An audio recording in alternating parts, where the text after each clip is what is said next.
Over the past 36 hours, the United States and its partners have launched Operation Epic Fury, overwhelming military offensives the world has ever seen. Nobody's seen anything like it. We have hit hundreds of targets in Iran, including Revolutionary Guard facilities, Iranian air defense systems. Just now, Iran's formerly supreme leader, Ayatollah Khamenei, is dead.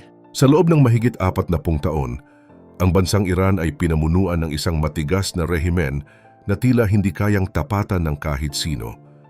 Pero sa isang hindi inaasahang gabi, ang lahat ng kapangyarihang ito ay biglang naglaho dahil sa isang operasyon na tinawag nilang Operation Epic Fury. Ito ay hindi lang basta simpleng pag-atake sa mga kampo ng militar, kundi isang planadong pag-ubos sa mismong mga utak at pinuno ng kanilang gobyerno. Isang gabi na puno ng apoy at pagsabog ang bumago sa kapalaran ng Tehran at nag-iwan sa buong mundo ng isang malaking katanungan. Ito na nga ba ang katapusan ng pinakamatagal na diktador sa ating panahon? Pero bago po ang lahat, baka pwedeng pa-like ang video na ito.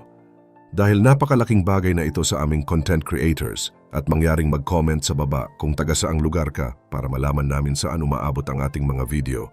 Maraming salamat po.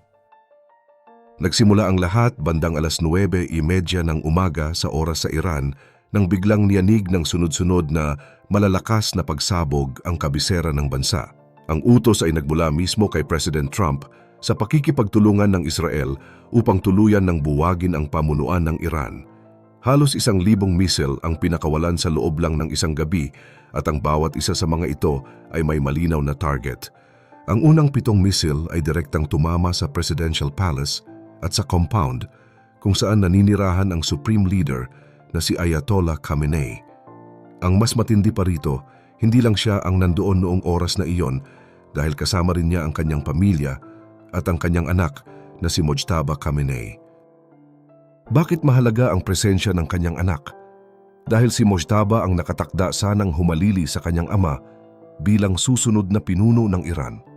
Sa isang iglap, nawala ang kasalukuyang leader at ang kaisa-isang tagapagmana na inaasahang magpapatuloy ng kanilang pamumuno. Dahil sa pangyayaring ito, nawalan ng malinaw na direksyon ang kanilang gobyerno at walang sino man ang naiwan para magbigay ng utos sa kanilang mga sundalo. Ngunit hindi lang doon nagtapos ang pinsala dahil ayon sa mga report mula sa mga opisyal ng Israel, mahigit 40 matataas na leader ng Iran ang kumpirmadong nasawi sa nasabing pagsalakay.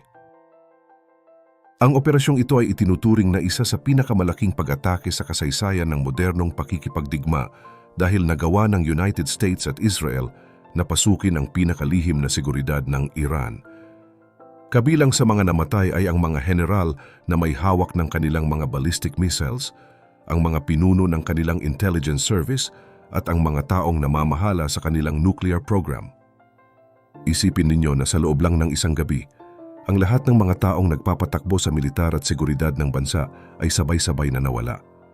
Wala nang natira para magdesisyon o magbigay ng proteksyon sa kanilang mga nasasakupan sa gitna ng matinding gulo. Ang nakakapagtaka sa kwentong ito ay ang naging reaksyon ng mga ordinaryong mamamayan ng Iran. Sa halip na magluksa o umiyak para sa kanilang namatay na leader, marami sa kanila ang lumabas sa mga kalsada ng Tehran para magdiwang. May mga kumakanta, sumasayaw, at nagpapaputok pa ng mga fireworks habang sumisigaw ng kalayaan. Ang dahilan sa likod nito ay ang mahabang panahon ng paghihirap at marahas na pamumuno na naranasan nila sa ilalim ni Khamenei. Sa gitna ng malawakang selebrasyon sa mga kalsada ng Tehran, marami ang nagtatanong kung bakit hanggang ngayon ay tikom pa rin ang bibig ng mga opisyal ng Iran.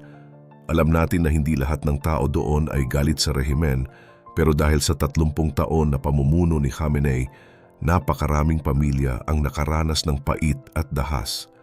Kaya naman kahit may maliit na porsyento na sumusuporta sa kanila, mas nangingibabaw pa rin ang sigaw ng mga taong sawasawa na sa takot. Pero heto ang nakakapagtaka, bakit pilit pa ring itinatanggi ng state media ng Iran na wala na ang kanilang supreme leader? Habang ang mundo ay nakatitig sa mga ulat, ang kanilang gobyerno naman ay tila nagbubulag-bulagan pa rin sa katotohanan. Hindi na ito bago sa kanilang estilo ng pamumuno. Kung babalikan natin ang kasaysayan noong mamatay ang unang Ayatollah noong 1989 o kahit noong bumagsak ang helicopter ng kanilang dating presidente, hindi rin sila agad naglabas ng balita. Karaniwan ay naghihintay muna sila ng kinabukasan bago formal na aminin ang pagkamatay ng kanilang leader sa telebisyon. Habang kinukuha natin ang mga huling impormasyon, gabi na sa Iran at inaasahan na baka bukas ng umaga pa sila maglalabas ng opisyal na pahayag.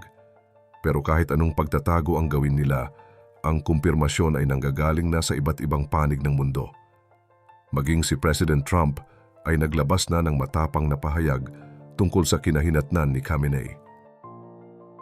Ayon sa pahayag ng Amerika, ang pagkamatay ni Khamenei ay hindi lang hustisya para sa mga mamamayan ng Iran, kundi para na rin sa lahat ng mga biktima ng kanyang malupit na grupo sa buong mundo.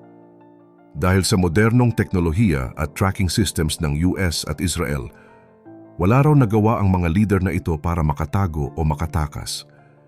Ito na raw ang pinakamalaking pagkakataon para bawiin ng mga taga-Iran ang kanilang sariling bansa. Ang mas nakakagulat pa rito, may mga balita rin na marami na sa mga sundalo at pulis ng Iran ang ayaw na raw lumaban. Inaalok sila ngayon ng immunity o proteksyon mula sa Amerika kung pipiliin nilang pumanig sa kanilang mga kababayan sa halip na protektahan ang isang bumabagsak na rehimen. Ngunit huwag nating isipin na puro usapan lang ito dahil ang Operation Epic Fury ay isang malakihang kampanya ng militar. Sa loob lang ng unang 12 oras, nagsagawa ang Amerika ng halos 900 strikes gamit ang mga cruise missiles, drones at mga warplanes mula sa dagat, lupa at hangin. Sabay-sabay na tinamaan ang mga base ng militar at mga pasilidad kung saan itinatago ang kanilang mga nuclear program.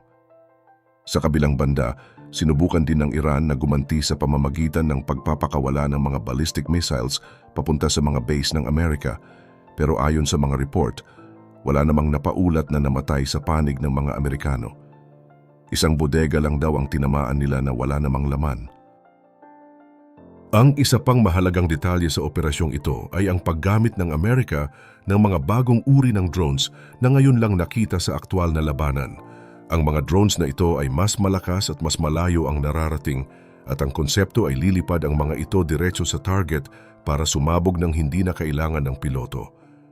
Ito na ang bagong muka ng pakikipagdigma at ang Iran ang unang nakasaksi sa bagsik nito sa malawakang paraan. Pero huwag nating isipin na matatapos lang ang lahat sa loob ng isang gabi dahil ayon mismo kay President Trump, hindi pa tapos ang ulan ng mga missile. Nilinaw niya na ang operasyong ito ay magpapatuloy sa buong linggo hanggang sa masiguro nilang wala ng kakayahan ang Iran na lumaban pa. Kung ihahambing sa mga nakaraang kilos ng Amerika, mas matindi at mas matagal ang gagawin nilang pag-atake ngayon. Sa isang mahalagang pahayag, ipinaliwanag ng Amerika na ang pangunahing layunin nila ay protektahan ang kanilang mga mamamayan at mga kakampi laban sa isang grupong itinuturing nilang banta sa mundo sa loob ng halos 50 taon. Sari-sari ang mga dahilan na ibinigay ng US kung bakit nila ito ginagawa ngayon. Binanggit nila ang mga nakaraang pangyayari tulad ng pagkuha sa mga American hostages noong 1979 at ang mga pagpapasabog na pumatay sa maraming sundalong Amerikano sa nakalipas na mga dekada. Para sa kanila, ang rehimen sa Iran ang numero 1 taga-suporta ng terorismo sa buong mundo.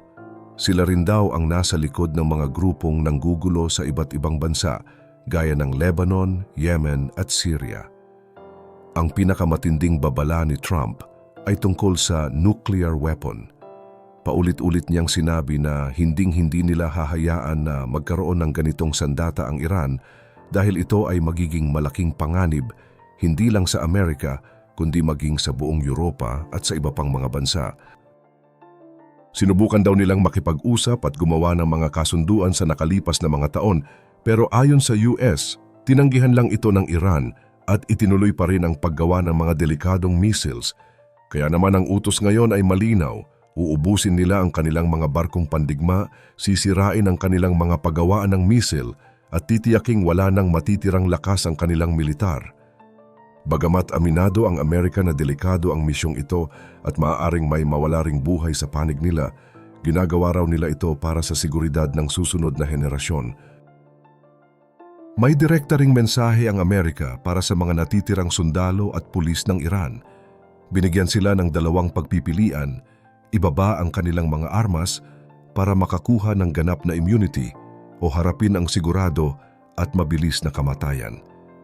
Para naman sa mga mamamayan ng Iran, sinabi ni Trump na ito na ang oras ng kanilang kalayaan. Pinayuhan silang manatili muna sa loob ng kanilang mga bahay habang bumabagsak ang mga bomba dahil pagkatapos ng operasyong ito, ang gobyerno ay ibabalik na sa kamay ng mga ordinaryong tao. Ito na raw ang tanging pagkakataon nila para bawiin ang kanilang kapalaran at bumuo ng isang maunlad na kinabukasan. Ngayon matapos ang lahat ng mga kaganapang ito, ang tanong na lang ay kung ano ang susunod na gagawin ng mga mamamayan ng Iran. Sa tingin niyo ba, tama ba ang naging desisyon ng Amerika na ubusin ang mga lider ng Iran para matigil ang kaguluhan? O baka lalo lang itong magdulot ng mas malaking gulo sa buong mundo sa mga susunod na araw? Ano ang masasabi niyo sa naging matapang na hakbang na ito? Ibahagi mo naman ang opinyon mo sa ibaba at huwag ring kalimutang mag-like at subscribe para sa mas marami pang updates gaya nito.